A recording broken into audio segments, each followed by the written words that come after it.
Hey, I'm Dallas, and today I thought I'd make a short little video about 3D scanning. Lately, I've been incorporating 3D scanning into my studio arts practice, and I thought it would be interesting to make a short video explaining the couple of things I've learned. Now, what is 3D scanning? Before I can answer that question, first I want to establish a clear understanding of digital 3D objects. You know how in video games there can be all these detailed real-world objects, like a table lamp for instance? When it comes to actually creating that table lamp so it can exist within the video game, someone somewhere has to model it in a computer program. This process of 3D modeling an object takes days, if not weeks, to create just the shape of the object, let alone the color and texture on top of it. Even things you might consider to be relatively simple in shape can end up taking quite a long time to actually create in a computer program. This is where 3D scanning may come in. In a nutshell, 3D scanning is a way to create a digital, three-dimensional model of any real-world physical object. As opposed to the long and painful process of modeling things by hand, the act of 3D scanning takes only a few moments to capture the real object and transform it into a bunch of polygons inside of a computer. The most modern versions of 3D scanners are wireless, compact, and handheld. You don't even have to physically touch an object to actually scan it. Now this way, the next time you're at your grandmother's open casket funeral, you can quickly and easily capture a three-dimensional replica of her cold, lifeless face for Social Security fraud without disrupting her expertly applied funeral makeup or even her wretched undead specter, who would surely haunt you to such an annoying degree the fraud really wouldn't have been worth it in the first place. Beyond scamming the government out of money meant for the elderly, 3D scanners are used for a cornucopia of reasons. They're often used in construction-based civil engineering, like scanning the planet to build theoretical structures in new locations, or scanning parts of a machine, like a gear for instance, to edit it digitally and construct a new machine using that scanned object. A more novel use can be seen in the form of virtual tourism. This is essentially when someone takes thousands upon thousands of pictures within a location and then stitches those images together to create a three-dimensional version of that location. You then can navigate around inside of that location using your own computer. 3D scanning is even used in the medical field in the form of organ and limb restoration and construction. Doctors can scan human organs and then use those scans to recreate something like a damaged heart valve through the use of a 3D printer. Doctors can even scan limbs before amputation to perfectly recreate them for prosthetics. One of the more recent and notable uses of 3D scanning is within the fine arts world. For the past several years, museums and conservatories from around the world have been undergoing the process of 3D scanning and digitizing their collections of both ancient and modern sculptures, uploading them to a public database for anyone like yourself to view and download. Now, you might be curious. How does all this 3D scanning business actually work? Is it witchcraft, blood magic, or does it have something to do with the bending of space and time? While I desperately wish witchcraft was involved, 3D scanning is actually accomplished in a wide variety of ways. You can use lasers to capture the surface information of an object. You could try camera-based photo compiling, the method used for recreating large indoor and outdoor spaces.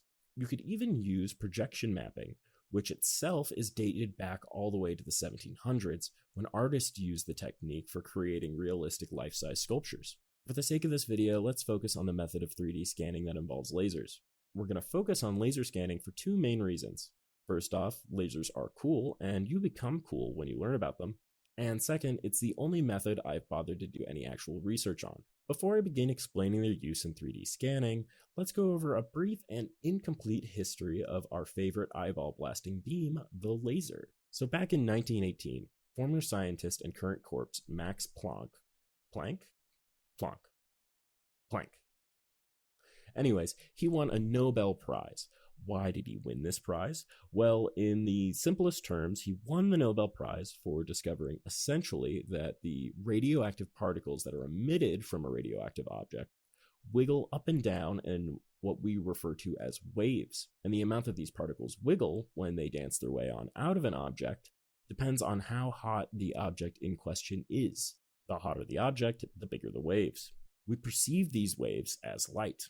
And as it just so happens, lasers are a form of radioactive light. After this discovery, famous smart man and later victim of brain theft, Albert Einstein, proposed the idea of stimulated emissions. Stimulated emission is essentially the process that makes lasers possible. The idea boils down to this.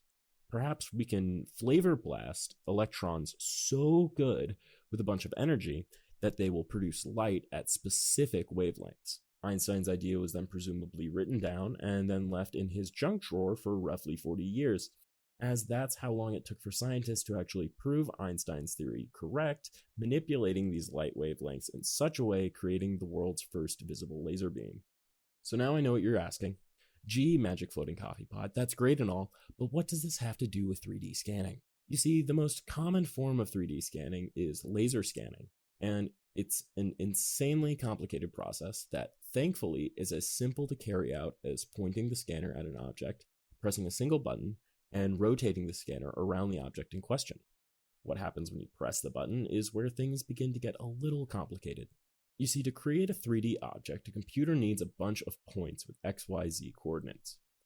Internally, the scanner generates these coordinates when it combines two sets of laser-based information, the first of which being the scanner determining its location in space as 0. So when it sees data points, it can orient itself in relation to those points. After the scanner has figured this out, the laser or set of lasers shoots out from the scanner, landing on the object you are actually trying to scan. Then a camera attached to the scanner detects the endpoints of these lasers. These endpoints together are referred to as a point cloud. The way the camera detects these laser points properly is by analyzing in real time whatever it's looking at in the form of pixels. The camera detects the brightest pixels in the image, which tend to be where the laser is hitting the object. The scanner then begins strobing the lasers and detecting the rapid changes in the pixel's brightness. It does this in case there are other light sources around the camera as bright as the laser. The scanner then takes all these recorded points and stitches them together in relation to one another, so that the computer can understand that these points are creating a shell of an object and not just a random web of nonsense. More modern 3D scanners can actually capture the color and texture of an object to be instantly applied to the 3D model. So there you go. That's all it takes. Congratulations. Now you know what a 3D scanner is and roughly how it works. To me, 3D scanning is pretty neat. You can get all these little detailed and dynamic models instantly that would otherwise take you days, if not weeks, to make from scratch. Anyways, I hope you enjoyed learning about lasers as much as I enjoyed talking about them. If you like hearing me run my mouth about weird stuff like this, feel free to do all the little YouTube things, and please feel free to let me know what you thought of the video down below in the comments, or if you have any suggestions for further videos. If you're interested in seeing the sort of art I make with 3D scanners, feel free to follow me on Instagram at DarkRoastDallas. Thank you so much for watching, and I hope you have a wonderful day.